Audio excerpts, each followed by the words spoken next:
Shanti, or greetings of peace, and welcome to all viewers of IETV as we celebrate International Day of Peace 2020 on the theme Shaping Peace Together.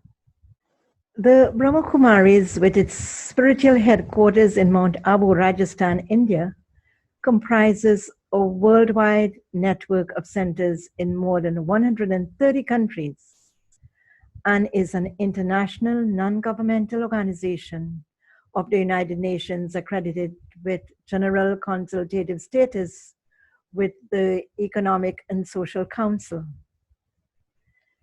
The Brahma Kumaris also has associate status with the Department of Public Information and consultative status with United Nations Children's Fund. It also has observers status to the United Nations Environmental Assembly. In 1986, the United Nations International Year of Peace, the Brahma Kumaris launched the Multi-Million Minutes of Peace Appeal, which reached 88 countries, involved millions of people, emphasizing that peace begins inside each individual. The project collected contributions of over 1 billion minutes of peace in the form of prayers, meditation, and positive thoughts. As a result of this appeal, the Brahma Kumaris received 7 Peace Messenger Awards. This inspired the first Peace Messenger initiative dedicated by the Brahma Kumaris to the United Nations called Global Cooperation for a Better World, which was launched from the Houses of Parliament in London in April 1988. This project creatively collected hopes and visions for a better world from hundreds of thousands of people from 129 countries. This was followed by other international projects such as Living Values for a Better World in 1994 and the Culture of Peace in the year 2000. Apart from all such projects, the Brahma Kumari is dedicated to helping people bring into their daily lives their most positive energy and deepest personal values. The vehicle for exploring these inner resources is through the process of Raja Yoga meditation. Every year, the Brahma Kumaris celebrates International Day of Peace. This year, with the COVID-19 crisis, it has become a most urgent need to bring to everyone's awareness the importance of the experience of peace in their lives. Today, we are very fortunate to have with us Ms. Lila Ramdeen, who is very experienced and is committed to voluntary service of humanity. Ms. Ramdeen is an attorney at law, an education consultant, and a board member of Faith-Based Network of Trinidad and Tobago. She also wears many caps of different portfolios. Ms. Ramdeen is also an advocate of peace and peace initiatives. She will now share her message with us. Brothers and sisters, our world is yearning for peace. The theme for International Day of Peace today is Shaping Peace Together. The UN urges us to celebrate the day by spreading compassion, kindness, and hope in the face of the pandemic. This year, Christians throughout the world are observing the season of creation, which runs from the 1st of September to the 4th of October. This is a time to renew our relationship with our Creator and all creation through celebration, conversion, and commitment together. As the Catholic Climate Covenant says, we are awakened to the urgent need to heal our relationships with creation and each other, and to imagine radically new ways of living with creation. The UN Secretary General says, While governments have primary responsibility for peace building and sustaining peace, we can all do more to build peaceful and resilient societies. As long as there are grave injustices in the world, there will never be peace. So let us all commit to playing our part to be artisans of peace, to be the voice for the voiceless, to believe that in the world peace is possible. Peace and non-violence begins with each of us. Pope Francis has said, before speaking of peace, make sure your own heart is at peace. Peace is an ongoing gift from God, but we have a responsibility to build peace. In the Sermon on the Mount, Jesus said, blessed are the peacemakers, for they shall be called the sons and daughters of God. That's Matthew 5. Peacemaking is an active process. Pope Francis states we must cultivate peace daily with our own hands so that it spreads to the rest of our suffering world. Archbishop Desmond Tutu said, do your little bit of good where you are, and it's those little bits of good put together that overwhelm the world. St. Paul VI said, the world must be educated to love peace, to build it up and defend it. Peace will be built by promoting right relationships with God, our neighbor, creation, and self. Reflect on your relationships with your family and on how you communicate and relate to others. St. Teresa of Calcutta was right. If we have no peace, it is because we have forgotten that we belong to each other. God created us to live in peace and harmony with each other and with His creation. Today, climate change is due in part to the actions of us human beings. We continue to destroy our environment with impunity. Pope Benedict XVI has said to us, our earth speaks to us, and we must listen if we want to survive. Conflict, says Pope Francis, often begins with the inability to accept the diversity of others, which then fosters attitudes of aggrandizement and domination, born of selfishness and pride, hatred and a desire to caricature, exclude, and even destroy the other. Recognizing each other as neighbors is the path to peace. And there can be no true peace unless we show ourselves capable of developing a more just economic system. This is in keeping with Pope Paul VI's statement, if you want peace, work for justice. Today there are countless wars and armed conflict being waged across the world. Global military expenditure stood at US $1.92 trillion, while thousands of citizens in our world are dying daily of hunger. Pope Francis reminds us that peace must be built continually. Listening to one another can lead to mutual understanding and esteem, and even to seeing in an enemy the face of a brother or sister. The peace process thus requires enduring commitment. He says, in order to establish peace, nations must learn to resolve conflicts through dialogue and must undergo an ecological conversion to protect the environment and foster recognition of our shared humanity. The UN states there is more to peace than putting aside arms. True peace depends on societies being inclusive, healthy, and economically stable. It requires a predictable climate, an unpolluted environment, and solidarity across community lines. But you and I can make a difference. We can be agents of change. We can help to address the causes of conflict and be facilitators of healing and restoration. Let us never tire of working for a more just and peaceful world marked by solidarity and love. On Thursday, we celebrate our Republic Day.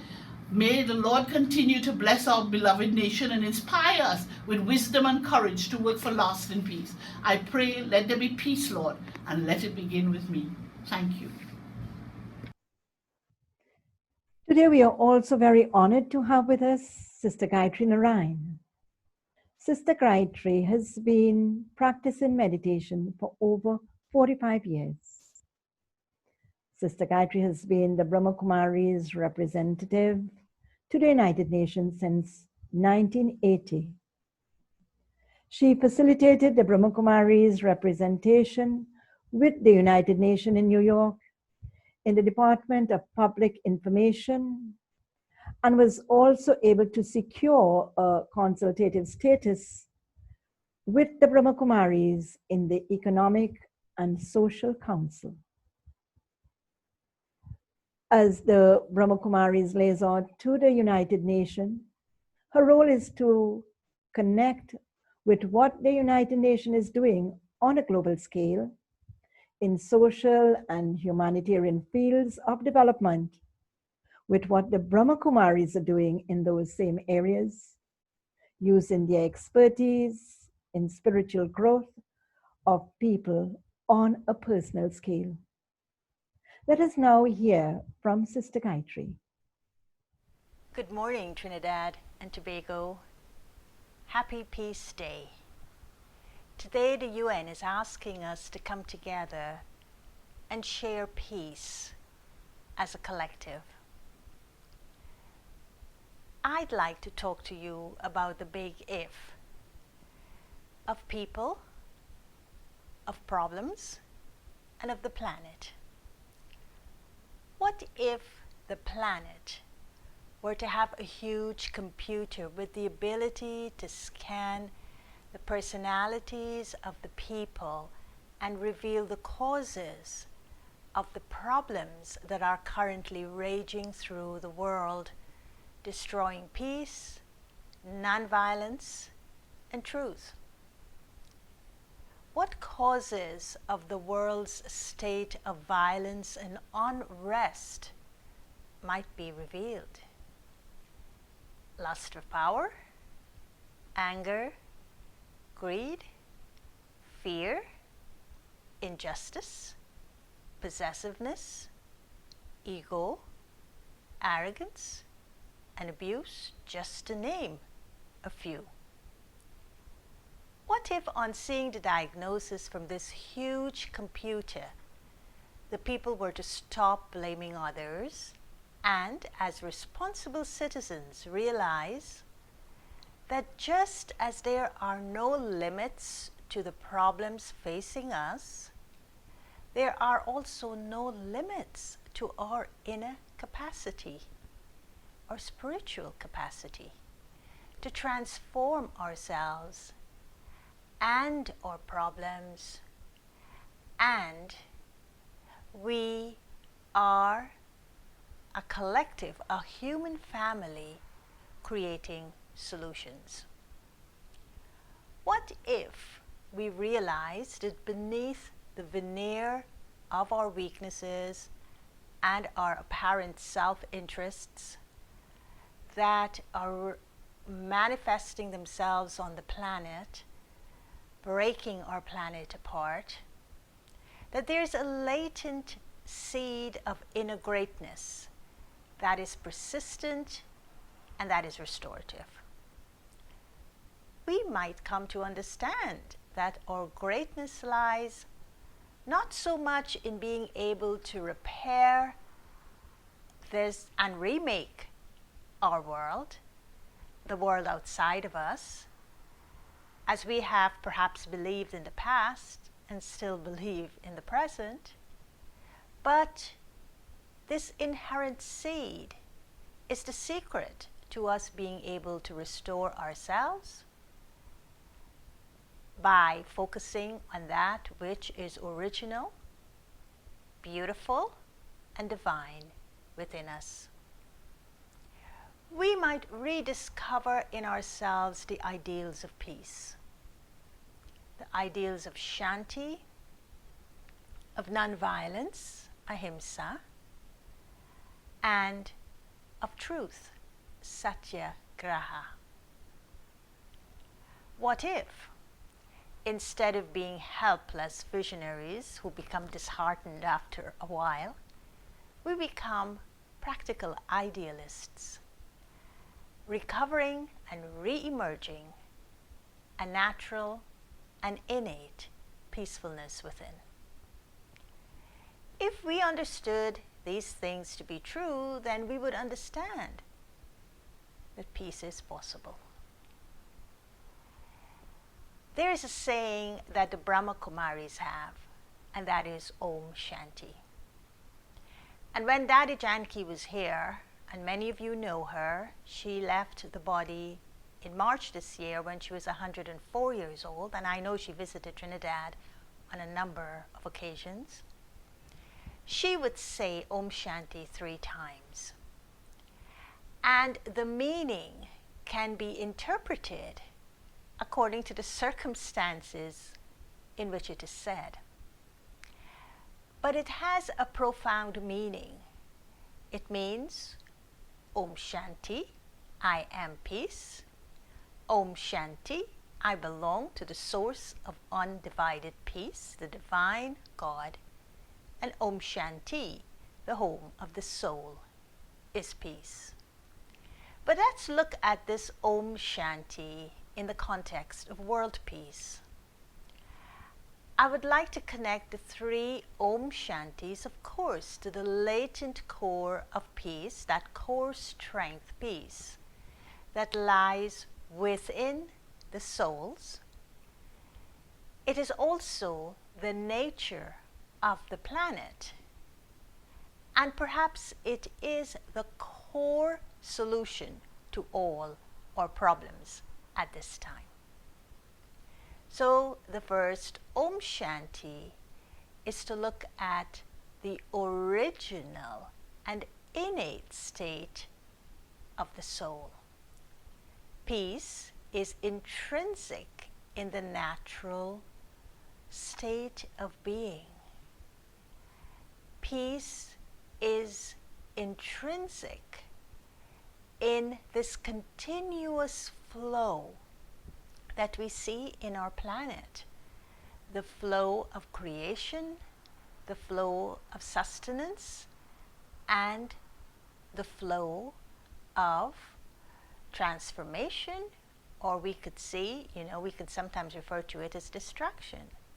But it is as if this natural state of Om Shanti within our planet is what is being referred to as the deep ecology of nature, in which this cycle of creation, sustenance, and transformation, which is natural to the way nature works, which is a natural law, is based on a peace that is the nature of the planet. When Mother Nature is in her original and balanced state, that energy of peace is infused in all the elements of nature, and it is reflected back into the atmosphere in a calm, cool, and clean manner, which is experienced as life-giving and health-nurturing, which our body responds to in a very natural way. The second Om Shanti refers to the original nature of human beings, which is the Swadharma. Peace and nonviolence are intrinsic to our Swadharma. We, in a way, are endowed with dignity and worth because of this peace and nonviolence within our Swadharma. And Swadharma means that original state, the nature of the self. Deep in everyone, no matter how hidden, is embedded the awareness of being a spiritual being. And we are connected to the source, God, and we are connected to the world genealogical tree, the family of humanity. People have the inner capacity for nonviolence or ahimsa, because it is as if we are endowed from God with a natural peace and with a natural nonviolence, which gives us this capacity for unlimited and unconditional love. The third Om Shanti refers to the transformative principle necessary to solving the planet's vexing problems. One must use the method that is integrated with one's aim. This means that we can't use violence to make peace, that we must invoke this inner condition of peace that is within the soul that we inherited from the divine being, in order to create a sustainable outcome of peace in the people and on the planet. So making peace with nonviolence requires the method that Gandhi referred to as satyagraha, which means to express that peace, that truth in our actions. This calls for an awareness of and a return to that principle of life that is essential in our world today, and that is the principle of peace and nonviolence. This essence of life or consciousness in people and in nature is already there within us. We just have to tap within it, and this requires an inner journey. This principle, once invoked, gives us a deep understanding. It is like a memory recalled. Truth is a memory recalled. And once that memory of truth is recalled, it creates a shift in our attitude, and then a shift in the way we see the problems in the world. And this shift also encourages us to have a new way of thinking, a new way of seeing, a new way of perhaps believing, and a new way of living. It calls on us to apply the core truth of essential peace towards resolving problems in the world, towards healing relationships with our fellow human beings, but most of all towards overcoming the injustices that are so prevalent and upholding the dignity for all. This subtle shift is a sort of sustainable flourishing, and it can only come from this essential principle of peace, shanti, non-violence, ahimsa, and satyagraha, truth. So peace, my dear brothers and sisters, is possible. Let's just give peace a chance from the inside out. Om Shanti, and have a wonderful peace day today and every day.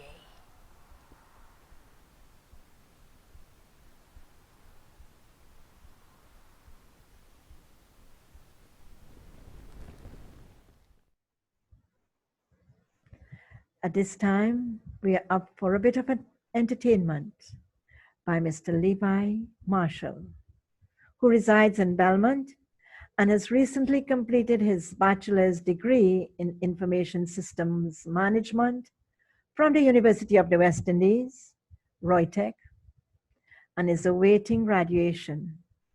Congratulations, Levi.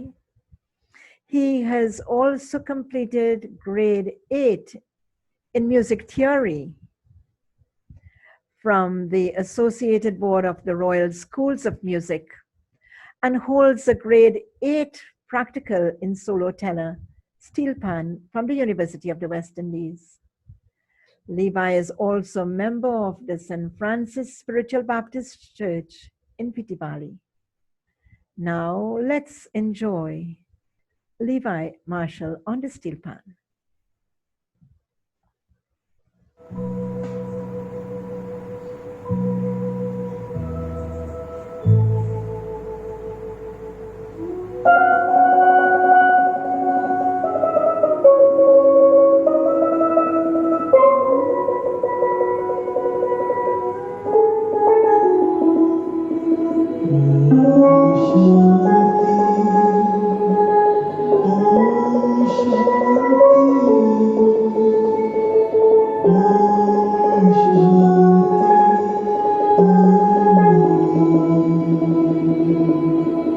Om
Every year we get a message from the United Nations on peace.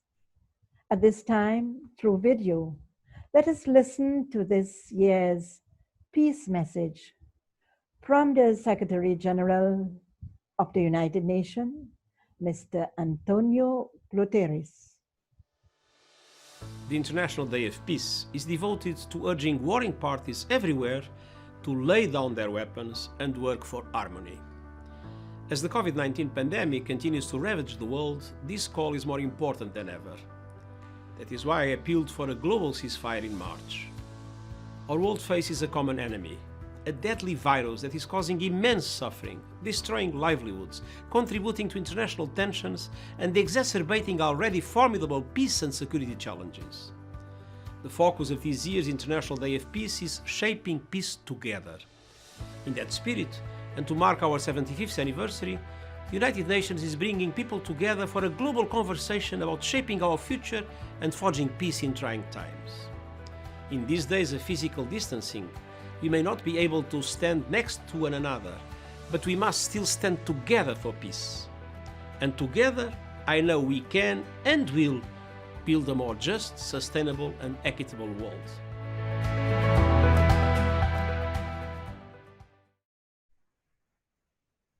An experience of peace is always welcomed in our lives, especially in these real times. We are happy to have with us today Sister Himlata. Sister Himlata is the director of the Brahma Kumaris in Trinidad and Tobago and is the spiritual resource personnel for the Caribbean. Sister Himlata has been practicing meditation for over 50 years. Her dedication and commitment to the service of humanity has led her to be a tower of peace, hope, and inspiration to many. We will now have Sister Himlata guide us in the experience of peace through a meditation commentary. Om Shanti. Om Shanti, greeting of peace and divine love. It is a great pleasure to be part of the International Day of Peace. It's designated by the United Nations on 21st of September, Monday, 2020. I will be part of this program and I will be giving the little meditation. In order to understand the meditation, in order to do the meditation, you need to have the 2 or 3 things in your mind. One is that I am a soul, not the body, a spiritual energy seated in the center of the forehead. And our Father is a Supreme Father, Supreme Soul, and the symbol of that you are seeing above.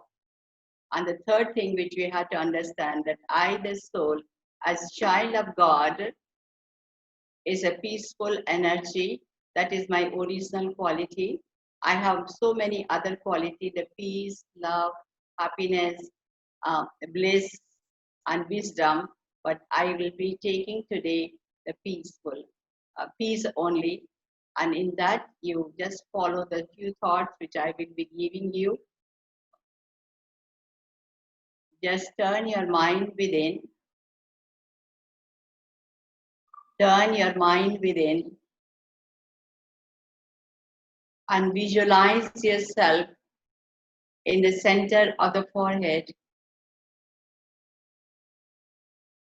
as spiritual energy, like the tiny little star, like a tiny little star, sparkling, twinkling star, white star with a halo around it. And start reminding yourself your original stage of peace. I am a soul. I am a peaceful energy.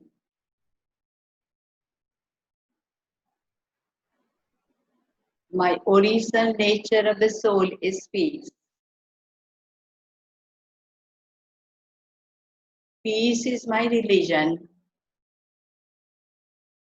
Peace is my nature. I remind myself, I am a peaceful energy. I am a peaceful energy.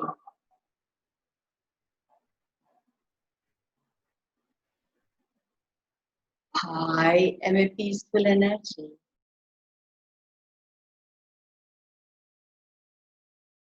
Feel the peace from within.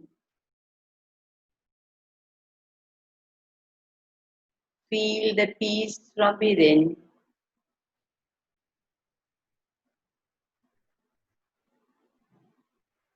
Stabilize yourself in the peaceful stage.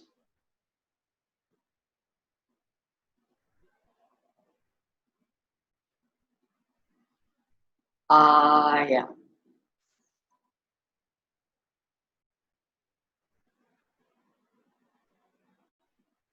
I am.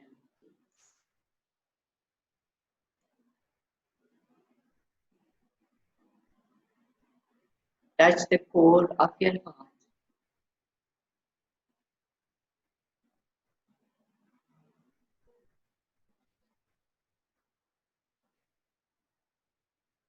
Now, after stabilizing yourself in the stage of peace, by thinking of yourself as peaceful soul and feel the peace, you are turning your mind from inside out, and we are connecting ourselves to the supreme energy as if our thread of remembrance and awareness is connected with the source.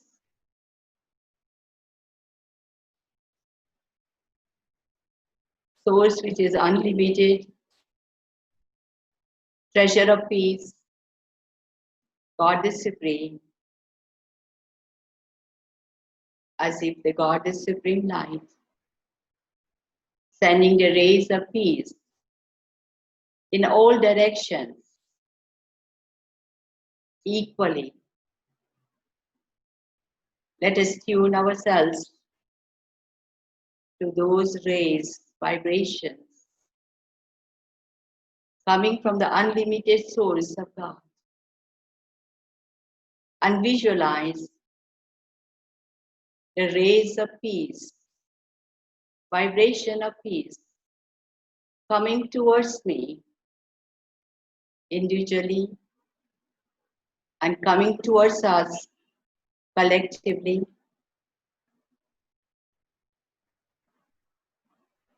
Visualize that rays of peace is showering on us, showering on us.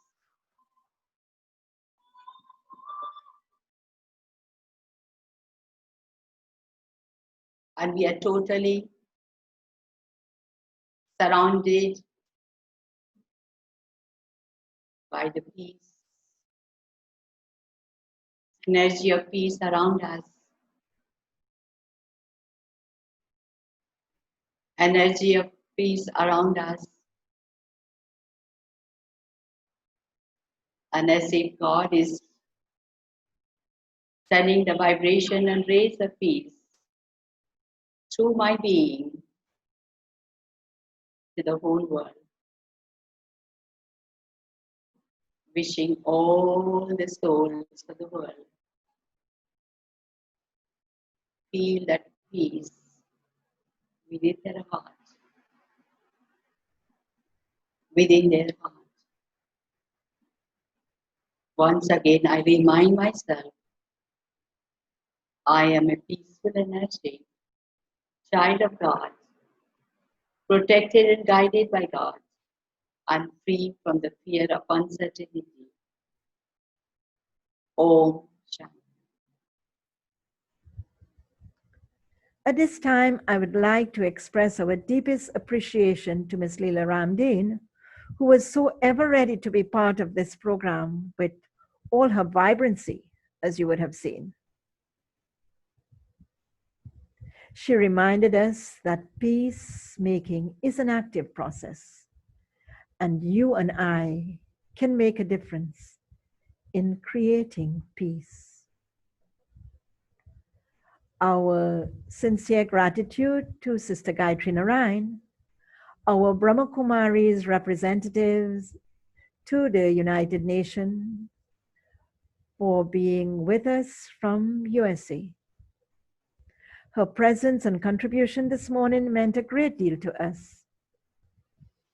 Sister Gayatri, your big if approach gave us a new dimension to our awareness that just as there is no limit to problems facing us in the world today, there is no limit to our inner capacity and spiritual capacity to transform those problems into peaceful solutions.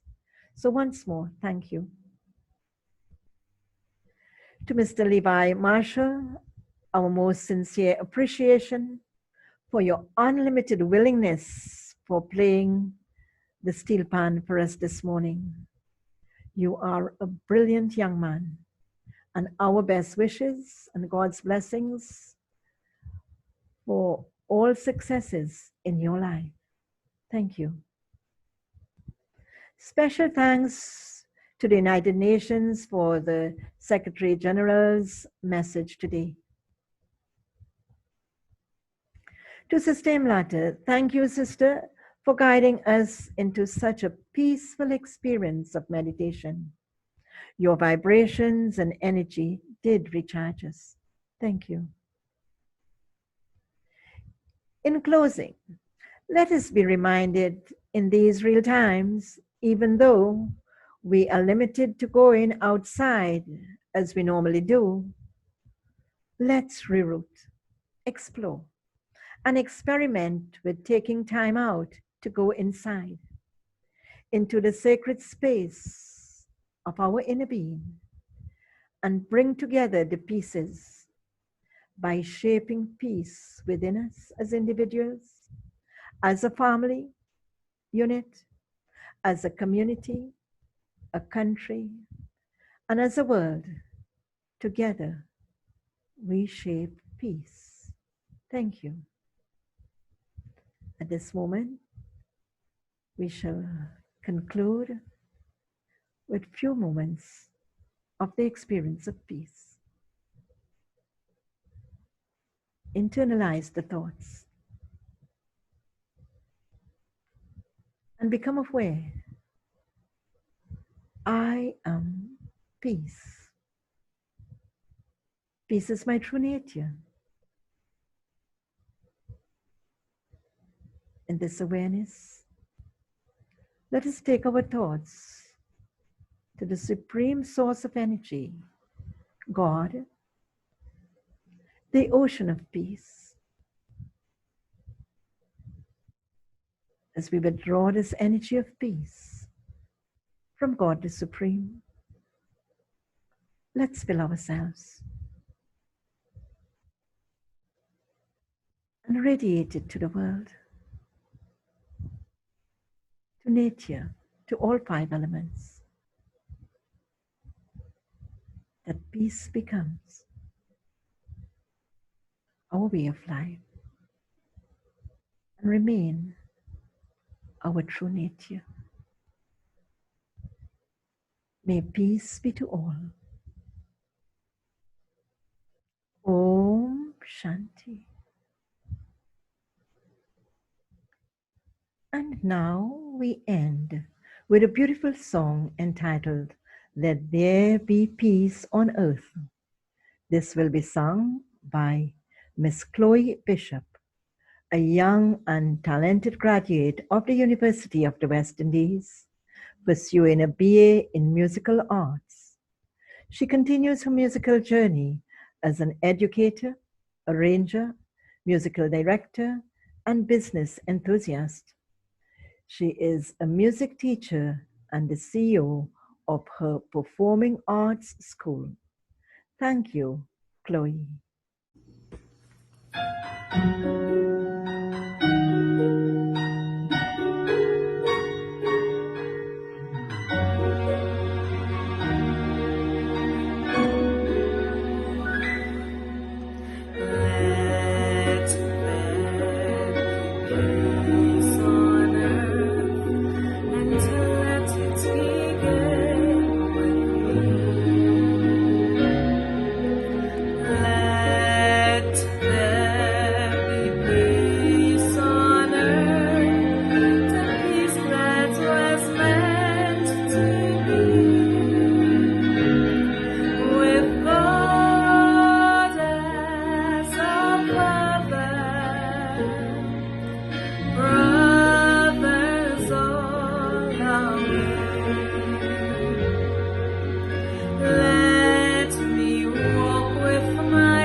Eternal.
Thank you.